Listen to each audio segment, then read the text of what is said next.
Advocate Kholeka Gcaleka is described as having a good temperament, an excellent candidate who stood her ground and displayed a vision for the office which she currently leads in an acting capacity. These are the views expressed by ANC MPs on the committee. Advocate Gcaleka demonstrated that she has both the character and the capability for that office. Throughout the interview, she demonstrated that with beyond any doubt from where I'm sitting. I was amazed, and I must make this point.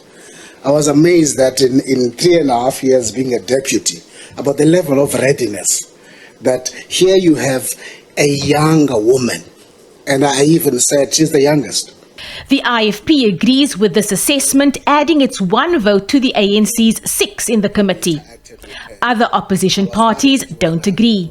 I found Advocate Gcaleka to be wholly unsuitable for the post.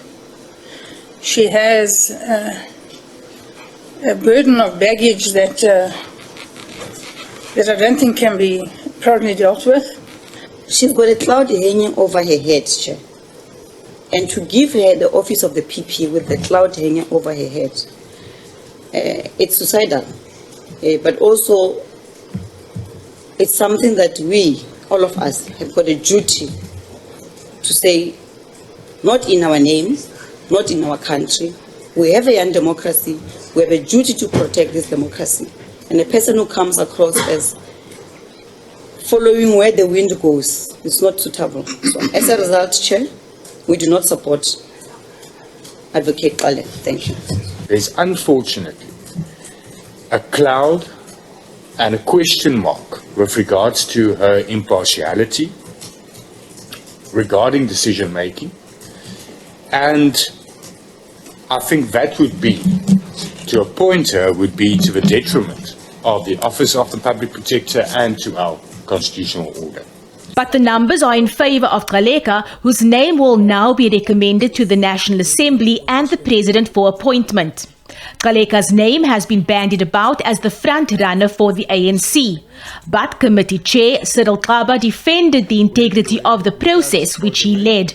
I must say, I always repeat this, that this process is derived from the public participation process.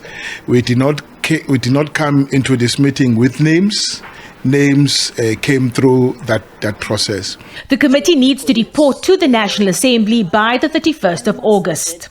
Advocate Kholeka Gcaleka needs at least 240 votes before her name gets sent to President Cyril Ramaphosa for approval.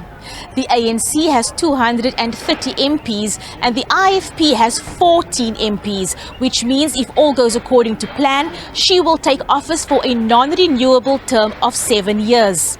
The current suspended Public Protector, Advocate Busisiwe Mkhwebane's term comes to an end on the 14th of October.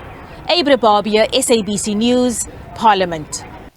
As reactions pour in to the naming of Acting Public Protector Advocate Kholeka Gcaleka as the candidate to be recommended to the National Assembly for the position, some political parties registered their disapproval. The DA, the EFF and the Freedom Front Plus do not think Advocate Kholeka Gcaleka is the right candidate for the job. And the DA's Glynnis Breytenbach joins us now. Good evening and welcome to the program, Advocate Breytenbach. You've described Advocate Gcaleka as wholly unsuitable, carrying a burden of baggage. And we got a hint as to what you were meaning when you were grilling the advocate on her capabilities. Just share with our viewers some more of your reservations. Good evening. Well, you know, the pool of candidates was disappointing. I think that we can thank the current incumbent, the ANC's candidate, Ms. Mkhwebane, for that. I think she's done a lot of damage to the institution, and so the pool of people who applied, certainly in comparison to the last set of interviews, 7 years ago, was disappointingly poor, for starters. So we didn't recommend any of the candidates because none of them stood out and none of them appeared to be particularly suitable on paper.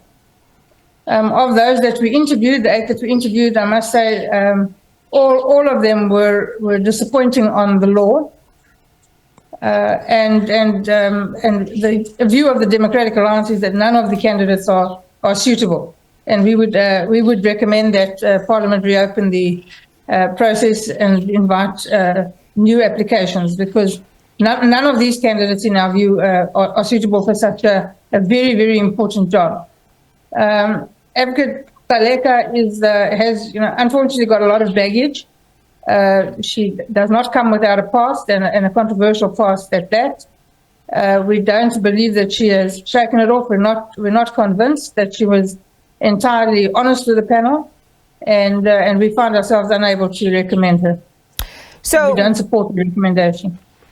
So were there blind spots in the process overall? I mean, we heard the Chair, Cyril Klaba, defending the integrity of the process as well as the public participation. What you're suggesting, effectively, is a candidate who is the best of the worst at the very least, and at the very most shouldn't have even been part of the process at all. Well, if anybody who meets the minimum requirements can apply or be nominated. There's nothing that can be done about that. Hopefully the sifting process does its job. The shortlisting process, there's no irregularity with it. It's just there was not a lot to work with. And at the interviews, certainly none of the candidates stood out for us. And to settle for the best of a bad bunch is not a good move with regards to the Office of the Public Protector. It's an extremely important constitutional body. It's often the last line of defense against state capture. The public protector needs to be a strong person with unquestionable integrity and able to withstand all kinds of pressures. And we don't believe that Adv Kholeka is that person. Thinking about this from the public's perspective, and you've mentioned the pivotal role, in fact, the very important role, as you characterize it, the last line of defense that this office represents to the public. It is an incredibly important office. The person who is going to be sitting in the chair needs to be above reproach, but more importantly, also needs political support. And the poll that, parties like the DA, the EFF, and the FF Plus are casting on her ability to be able to serve in that chair will be something, that obviously is going to place you in a combative position with the Public Protector's Office, should she clear the final two hurdles that are standing in her way. We didn't support the appointment of Ms. Mkhwebane either. We were the only party who didn't support her appointment at the time. We've been proven correct. It's not necessarily a combative position. The Public Protector's Office has a job to do. Our portfolio committee has oversight over that office. We're all adults, we're all professional, and it's not personal, it's business. So you talked there, or you mentioned, calls for perhaps doing this whole thing all over again. What steps are you planning to take in that regard, Advocate Breytenbach?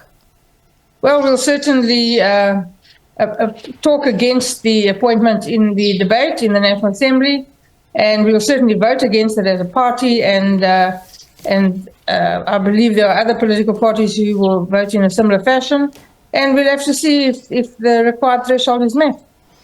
Our reporter earlier ran the numbers, and you need, I think, 240 votes before the name can get sent to the desk of the president, and it seems as if she might be a shoe-in. Do you believe that would be then, the end of the road, and all you'd have really is just registering in that forum your objection?